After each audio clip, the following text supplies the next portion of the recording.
Michael Tremblay de Temaki Sushi Bar. Comment ça se fait que tu t'es retrouvé avec un restaurant puis dans un secteur? Parce que quand tu as commencé à faire des sushis, tu étais quasiment dans les premiers. Oui, bien, moi, j'ai 21 ans de carrière. Je suis un vrai professionnel de restauration. Puis là, ça a fait 9 ans le 12 avril. Mon épouse et moi, on est allés manger à Montréal dans un sushi bar. Puis elle a dit pourquoi on n'ouvre pas ça ici? Puis c'est parti de là. 3 mois après, il était ouvert.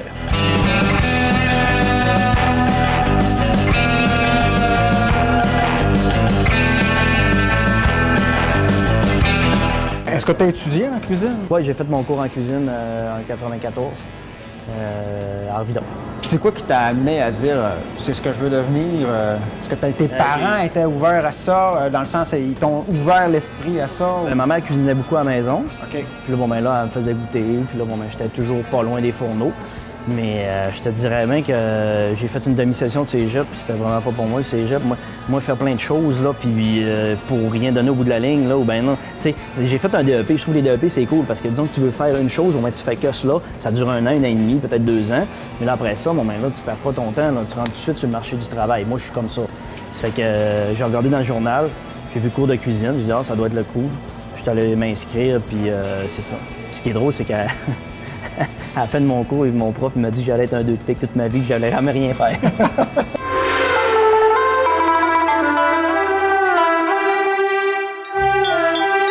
Est-ce que c'était risqué à l'époque où les gens connaissaient pas vraiment ça, les sushis? Bien, je te dirais que pour avoir toujours travaillé ici dans la région, je voyais l'évolution des gens, où les gens étaient rendus, puis souvent aller se promener à Montréal, aller manger dans les restos.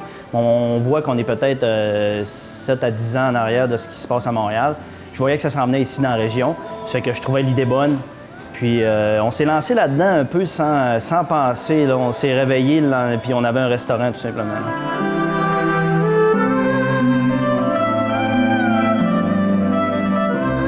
Ici, on roule. Moi, je rentre le matin, je coupe les poissons, puis on remplit les comptoirs. Et puis, puisqu'on ne fait aucun sushi d'avance ici, tout est fait à la mesure, comme les commandes. Il y a des commandes à 5 heures, 6 heures. Ils ne seront pas faits tout de suite. Ils vont être faits une demi-heure avant que les gens arrivent, puis ils vont être faits sur mesure.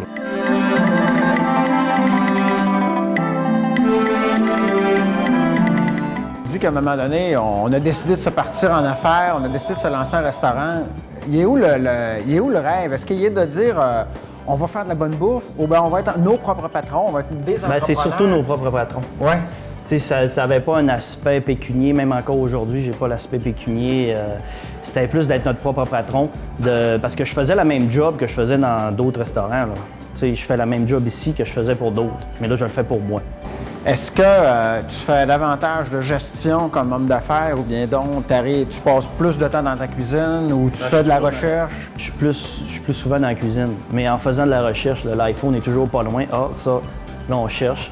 Mais je rentre ici à 9-10 heures le matin, puis je sors ici souvent, les grosses soirées, les jeudis, vendredis, samedi soir. Je sors souvent à 9, 10, 11 heures le soir, tout dépendamment de l'achalandage, surtout l'été. Là. Fait que tu fais combien d'heures par semaine à peu près? On est en 65 heures semaine. Plus les lundis, c'est lundi commission. Des fois, tu dois te dire, ça serait le fun si tout le monde mangeait pas à la même heure. Oui, mais si tout le monde mangeait pas le vendredi, on dirait qu'il y a juste un vendredi dans la vie.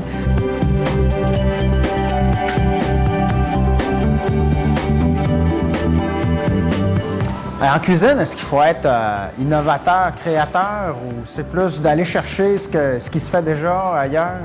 Bien, je te dirais qu'en plus, en région, je trouve que les chefs de région ont beaucoup plus de mérite que les chefs de Montréal. Il faut être beaucoup plus innovateur parce que la clientèle se répète souvent. J'ai des gens qui viennent ici soit 2 à 3 fois par semaine, soit pour apporter, soit pour manger en salle.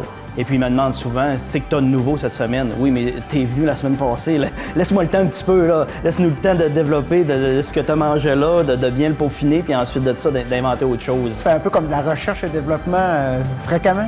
Bien, continuellement là, avec l'équipe de restauration que j'ai mon sous-chef Jonathan qui arrête pas non plus. On regarde beaucoup, on va sur Internet, c'est facile avec Internet, voir les nouvelles tendances. Est-ce que pour être un bon cuisinier, il faut davantage d'expérience ou de créativité? Il faut avoir une bonne base surtout, connaître ses bases pour ne pas faire d'erreur de cuisson ou de gaspiller de la nourriture pour rien.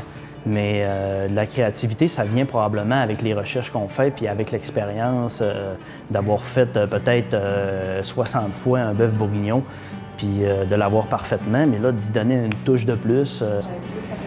On dit, vous êtes des chefs, tu sais, ça a comme une certaine noblesse, mais dans le fond, quand vous êtes quand tu es dans ta cuisine, des fois dans le gros rush, tu te dis, qu'est-ce que je fais là? J'aimerais bien mieux être dans ma salle à manger. Je te dirais que je pense, tu n'as même pas le temps de penser à ça, qu'est-ce que je fais là? Tu sais, as le cerveau compartimenté, puis le compartiment, qu'est-ce que je fais là? Il n'y a pas d'affaire là, parce que là, ben non, tu peux pas t'arrêter et dire, voyons donc, c'est quoi je fais ici? Là, c'est impossible, là. Tu sais, c'est eux autres, qu'est-ce qu'ils font là? Ils t'attendent, là, ils attendent que tu leur serves de la bouffe. Fait que c'est eux autres le plus important. Puis encore plus ici, au niveau du style de restauration, parce qu'il y a beaucoup des gens qui viennent pour apporter. Fait que il y a comme un point de jonction là, à 6h30, 7h le soir, là, les vendredis soirs, où que tout le monde rentre pour venir chercher leur take-out et tout le monde mange en salle. Fait que cette gestion-là de sortir eux, puis sortir les gens en salle, puis parce que les gens en salle, bon, mais il y a d'autres tables qui arrivent après. Ça, là, c'est l'enfer. Puis si tu te mets à y penser, là, bon, ben là, ça va bugger quelque part, c'est sûr. Mais c'est un beau trip, là, c'est vraiment le fun. Je ne le ferais pas depuis 21 ans si...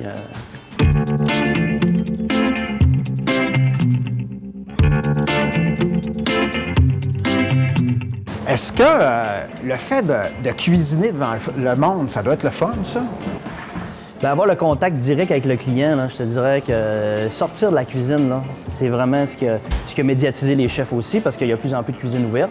Mais c'est vraiment le fun d'avoir le contact, de se faire dire c'est bon, parce que des fois, au service, bon, ben, ils sont tellement dans le jus ou quoi de même qu'ils n'ont pas le temps de venir le dire en arrière aux cuisines que ah oui, ce client-là, il aimait ça. Mais là, les gens passent, ils font un détour pour venir nous dire hey, on a super bien mangé, c'était vraiment super le fun. C'est un deuxième salaire, ça. Oh oui, ça c'est vraiment cool, c'est motivant. Là, hey, ta recette, là, ça c'était vraiment bon. Là.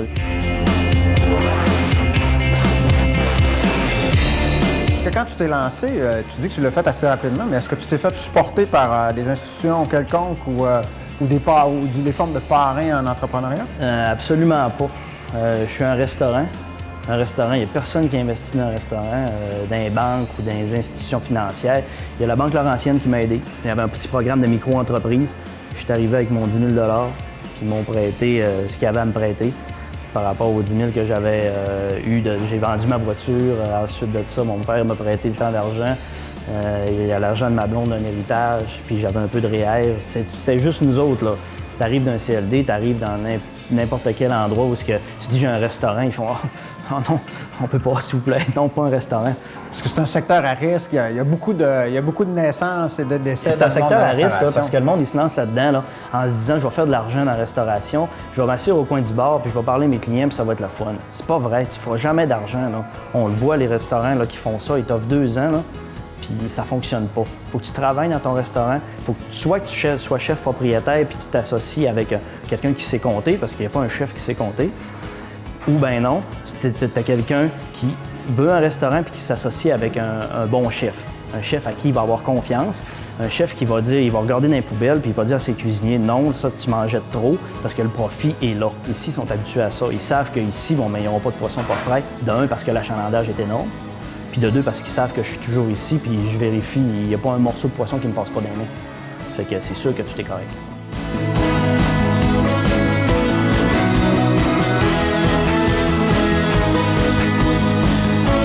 C'est une coche de difficulté de plus que d'être dans le poisson. Ouais, le poisson frais, servir du poisson cru, bon, mais c'est une coche de plus. Quand je suis arrivé il y a 9 ans, j'ai presque fait l'éducation du MAPAC parce qu'eux, ils ne le savaient pas. J'avais déjà sorti des fiches, quoi de même, sur quel poisson qui était exempté de congélation parce qu'il y a des poissons qui n'ont pas le choix d'être congelés pour les servir. Mais tout ce qui est saumon, thon, on n'y a absolument aucun problème. Péton, crevettes, ça arrive toujours congelé, oui, il n'y en a pas dans le Saguenay, ça fait qu'on ne peut pas en avoir de la fraîche. Il n'y a pas d'idée de dire « j'aimerais ça avoir un plus grand restaurant, être à Montréal ou New York. » Non, absolument pas, parce que je pense que la restauration est beaucoup plus à se spécialiser. Les plus petits restaurants, je pense qu'ils vont avoir plus de succès que les gros restaurants. Surtout en étant chef propriétaire, bon, mais j'ai plus le contrôle sur mon restaurant, à 50 places comme ça. Bon, mais oui, ça demande beaucoup de travail, je dois toujours être là. Mais, tu sais, j'ai pas besoin de trop d'employés non plus. Qu'est-ce que tu peux rêver de plus que d'avoir un restaurant plein comme ça? J'ai pas vraiment d'autres rêves de plus, là. Le rêve, je l'ai réalisé en faisant le camion, de faire une autre sorte de restauration. Parlons-en du camion. Oui. Ça a été, quand tu l'as mis en place, ça a été un sujet controversé. Puis je pense que bon, ça continue de se discuter. Oui. C'était quoi l'idée derrière le camion? Bien, l'idée derrière le camion, c'était de faire autre chose, justement. Parce que ça fait 9 ans que le restaurant est ouvert, puis on ne fait que des sushis ici. On touche pas à la viande, au poulet. Mais là, on va faire dans le camion, on fait l'autre côté de la cuisine asiatique, mais plus viande. Ça fait que là, ça nous permet de travailler puis de faire aller notre esprit sur d'autres choses.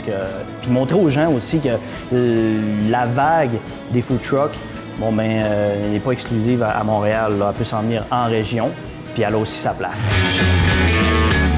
Les émissions de cuisine, les chefs, vous êtes devenus là, surmédiatisés à la rigueur. C'est quand même agréable d'avoir choisi un boulot puis qu'aujourd'hui, vous êtes devenus quasiment des rockstars d'un secteur d'activité. C'est comment tu vois ça? Bien, ça a deux côtés à une médaille. Tu sais, oui, on est médiatisé, puis les gens nous aiment, puis ils viennent manger dans nos restaurants. Parce que quand ils voient le chef, bon, ben, ils sont contents de parler au chef. Mais il y a l'autre côté, les jeunes qui rentrent, là, ils pensent que ça se passe comme à TV. Ça se passe pas comme à TV. Là. Il fait chaud, le client il attend après toi, tu peux pas aller en pause, tu te retiens pour aller aux toilettes pendant 4 heures de temps parce que là, c'est le rush total. As-tu des moments de découragement ou des moments... C'est surtout dans la recherche de personnel, c'est vraiment ça. C'est vraiment ça. Si un jour, ce qui me tue le plus, là, c'est vraiment ça. C'est d'offrir une job à quelqu'un, puis d'offrir une condition de travail, puis d'offrir un salaire, puis qu'il ne se force pas, puis de dire, tu sais, tu dis d'être là, puis d'être assidu, puis de se dépêcher, qu'ils ne comprennent pas. Il faut que tu comprennes la restauration, que tu n'es pas là pour toi, tu es là pour le client. C'est un abandon complet, tu n'as pas le choix. Là. C'est le client, lui, là, même s'il va payer plein prix pareil, là, ou bien non, c'est le boss qui va dire, regarde, ah ouais, c'était pas super, tout, là, tu vas y faire un rabais, là, c'est le rabais, il est directement dans tes poches. Là. Ça fait que c'est le même que... Donc, la gestion des ressources, trouver le bon monde, puis après ça, c'est la gestion, les gérer dans le fond. Toi, tu es un passionné de cuisine, mais il faut que tu gères des humains bien en vie. Oui, c'est ça. Puis moi, ici, en plus, on fait un 12 heures sans pause. Je donne pas de pause, mais je donne un mois de congé par année. Fait que je me dis, c'est ça la qualité qu'on a. Mais tu manqueras jamais d'heures parce que le restaurant est toujours plein. Tu veux payer ton appart, enfin, payer un voyage, payer ici, bon, ben, tu vas l'avoir l'argent parce qu'ici, tu manqueras jamais d'heures. Tu veux des heures, je vais t'en donner parce que moi, je suis bien prêt à m'en enlever un petit peu, ça me dérange pas. Michael Tremblay, merci beaucoup. Ça fait plaisir.